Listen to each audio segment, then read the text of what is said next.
फिर से चलते हैं प्रतिरक्षा और रक्त समूह को आगे बढ़ाते हैं। देखिए क्या है, मैं आपको कुछ बात बोली थी मैंने आरएच कारक संबंधी। क्या बताई थी? आरएच कारक संबंधी। मैंने बोला था कि जो आरएच कारक होता है वो एक ऐसा कारक है जो अन्य कारकों के अलावा भी हमारे रक्त में पाया जाता है। हमारे रक्त के आरबीसी वाले भाग में, लाल रक्त कणिकाओं वाले भाग में ए प्रतिजन पाया जाता है, बी प्रतिजन पाया जाता है, ए बी प्रतिजन पाया जाता है, लेकिन एक प्रतिजन और है जो भी पाया जाता है, वो है आरएच कारक। कौन सा कारक? आरएच कारक। किसके बारे में बता रहा हूं मैं?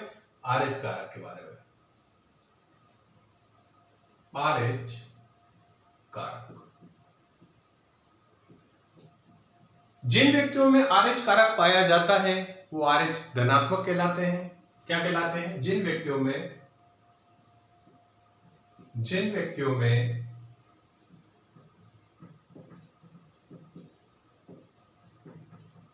आरएच कारक होता है, कारक पाया जाता है,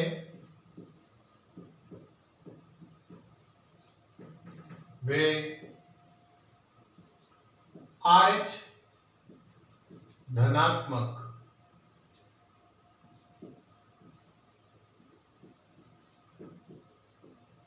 व्यक्ति कहलाते हैं। और जिन व्यक्तियों में आरएच कारक नहीं पाया जाता है वे आरएच ऋणात्मक व्यक्ति कहलाते हैं। सेकंड, जिन व्यक्तियों में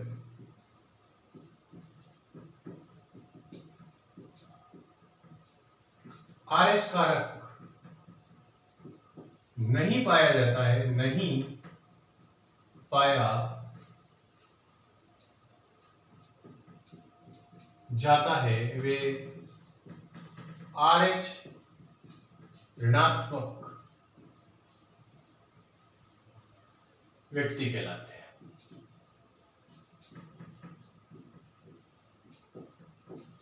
क्या कहलाते हैं? आरएच ऋणात्मक व्यक्ति कहलाते हैं। आरएच कारक जो होता है वो 417 एमिनो अम्लों का प्रोटीन है। कितने अमीनो अम्लों का प्रोटीन है? 417। तो आरएच कारक जो होता है 417 अमीनो अम्लों का प्रोटीन होता है। कितने एमिनो अम्ल होते हैं इसमें? 417 एमिनो अम्ल पाए जाते हैं। इसकी खोज किसमें हुई? मकाकारिसस नाम के बंदर में। तो आरएच कारक की खोज, आरएच कारक की खोज मकाकारिसस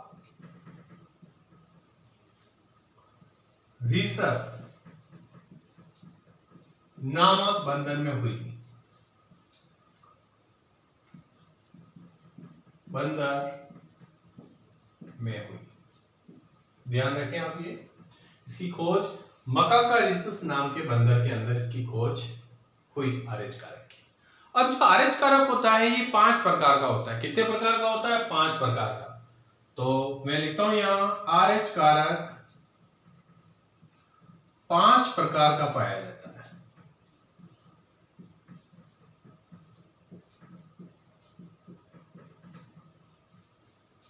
फर्स्ट है हमारा आरएच डी।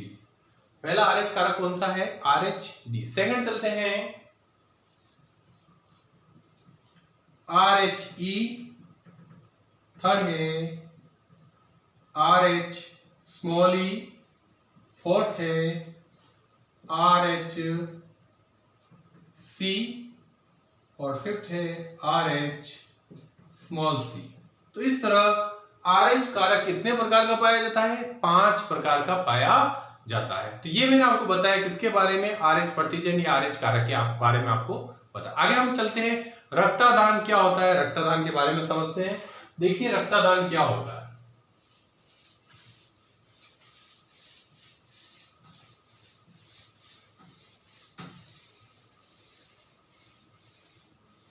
क्या है रक्तदान? सबसे पहली बात तो रक्तदान से तात्पर्य ये होता है कि रक्त को डोनेट करना, रक्त को किसी को देना, यानी कि रोगी को रक्त देना। कोई व्यक्ति जिसको रक्त की जरूरत है उसे रक्त देना, तो वो कहलाता है रक्तदान, रक्त को देना, रक्तदान। अब जो रक्तदान है वो सबसे पहले किसके द्वारा संपादित किया गया? तो 15 जून 1667, 15 जून 1667 को, ध्यान दीजिए तारीख, 15 जून 1667 को फ्रांस के चिकित्सक थे doctor Jean Baptiste Denis, doctor Jean Baptiste Denis, doctor Jean Baptiste Denis द्वारा यह कार्य संपादित किया गया। कहां के थे? फ्रांस के चिकित्सक थे। कहां के थे ये? फ्रांस के चिकित्सक थे, डॉक्टर जीन बैप्टिस्ट डेनिस द्वारा यह कार्य संपादित किया गया रक्तदान का सर्वप्रथम। अब रक्तदान जो किया जाता है उसमें क्या सावधानियां रखनी चाहिए, तो वो बहुत जरूरी है। तो देखिए रक्तदान में ध्यान रखने वाला क्या चीज है, सावधानियां बताता हूं। रक्तदान में क्या सावधानियां आपको रखनी चाहिए? सावधानियां, सावधानियां। तो रक्तदान करते समय क्या सावधानियां रखनी चाहिए? सबसे पहली बात, रक्तदान करते समय ABO प्रतिजन का मिलान किया जाता है। कौन सा? ABO प्रतिजन का मिलान किया जाता है, प्रतिजन का मिलान करना पड़ता है, पहली सावधानी। दूसरी सावधानी, RH कारक का मिलान करना पड़ता है, मिलान करना पड़ता है रक्तदान करते समय। तीसरी सावधानी यह है कि जिस भी व्यक्ति को खून दिया जा रहा है, डोनेट किया जा रहा है, तो उस व्यक्ति के अंदर सबसे पहले HIV-1, HIV-2, hepatitis B, hepatitis C नाम के कोई रोग नहीं होने चाहिए। तो रोगी में HIV first, HIV second, hepatitis B, hepatitis C नामक रोग नहीं होने चाहिए, ये रोग नहीं होने चाहिए। इसके अलावा भी बहुत सारे रोग हैं, लेकिन मुख्य तौर पे HIV-1, HIV second, hepatitis B, hepatitis C रोगी में नहीं होने चाहिए जिस भी व्यक्ति को ब्लड डोनेट किया जा रहा है। तो ये आपको ध्यान रखना पड़ता है। सेकंड बात, अगली बात चलते हैं, रक्त को संदूषण से बचाने के लिए उसे प्रशिक्षित भंडारण किया जाता है। रक्त को संदूषण, चौथा पॉइंट में लिखता हूं, रक्त को संदूषण, खराब होने से बचाने के लिए, संदूषण से बचाने के लिए प्रशिक्षित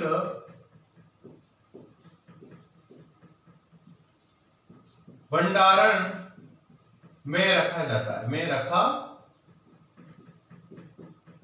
जाता है। तो रक्तदान करते समय ये सावधानियां बहुत जरूरी है, नहीं तो शरीर में नुकसान हो सकता है, रोगी के शरीर में कुछ भी प्रॉब्लम हो सकती है। तो ये सभी सावधानियां रखनी बहुत जरूरी है। आगे चलते हैं हम, आनुवांशिक महत्व। रक्त का आनुवांशिक महत्व क्या है?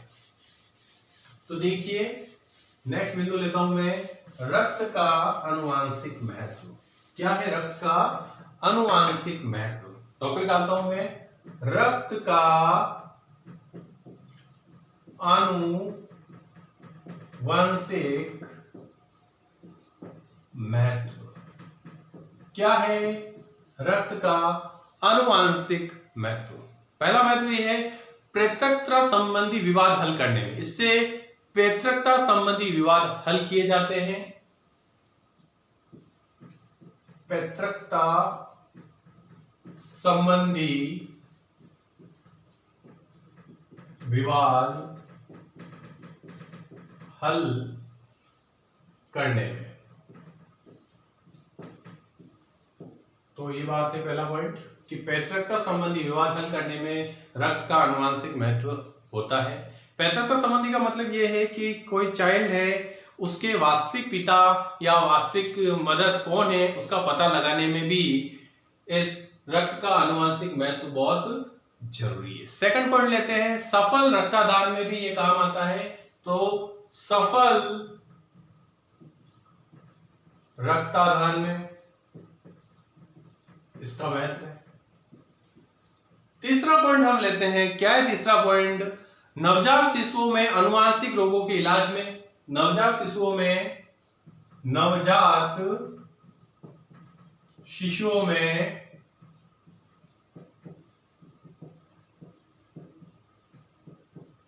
आनुवंशिक रोगों के इलाज में, आनुवंशिक रोग जैसे हीमोफीलिया है, ये आनुवंशिक रोग होते हैं, तो इनके इलाज में भी रक्त का आनुवंशिक महत्व बहुत जरूरी है। अगला चलते हैं हम, अंगदान व देहदान। क्या है अंगदान व देहदान? ये आपको समझ में आ गए होंगे, रक्त का आनुवंशिक महत्व। नेक्स्ट बिंदु है हमारा, अंतिम बिंदु है, लास्ट फाइनल बिंदु है, और इस तरह हमारा ये चैप्टर समाप्त हो जाएगा। तो अगला बिंदु हम लेते हैं, अंगदान व देहदान। अंगदान व देहदान। क्या है अंगदान व देहदान? नाम से पता चला, अंग का मतलब शरीर का कोई भाग दान करना, देहदान का मतलब पूरा का पूरा शरीर ही दान कर देना, अंगदान या देहदान कहलाता है। तो 13 अगस्त को अंगदान दिवस भारत में मनाया जाता है। तो भारत सरकार क्या करती है? 13 अगस्त को अंगदान दिवस मनाती है, को अंगदान दिवस मनाती है। कितना तारीख को मनाती है? 13 अगस्त को अंगदान दिवस भारत के अंदर मनाया जाता है। और एक जो निष्प्राण व्यक्ति होता है, जिसकी मृत्यु हो चुकी है, वो 50 लोगों की मदद कर सकता है अपने शरीर के द्वारा। तो एक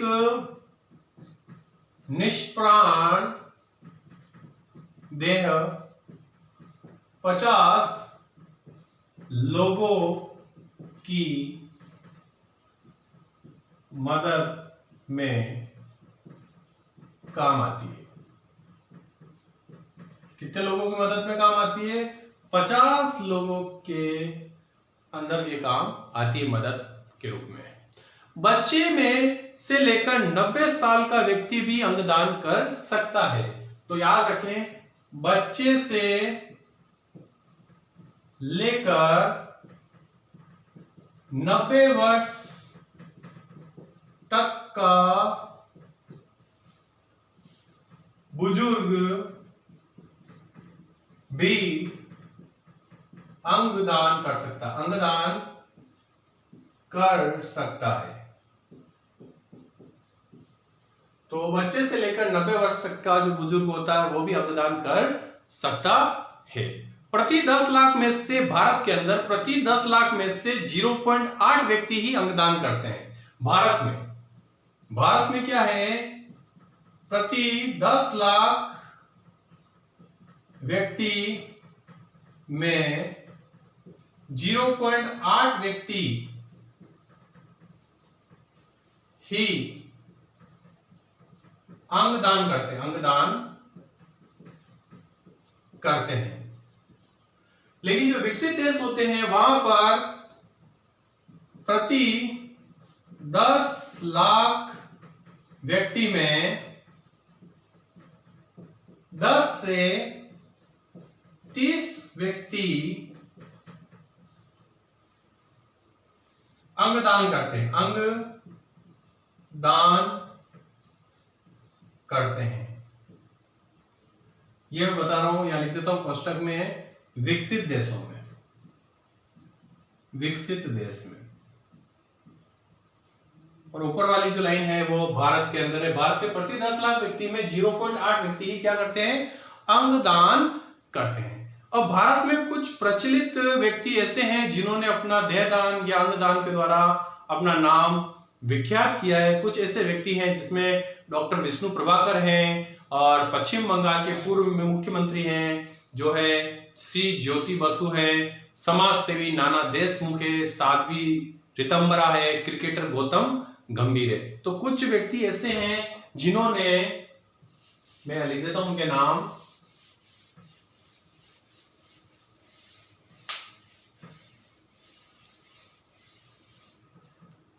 कुछ व्यक्तियों को मैं नाम लिखता हूं। Doctor Vishnu Prabhakar, doctor Vishnu Prabhakar, Vishnu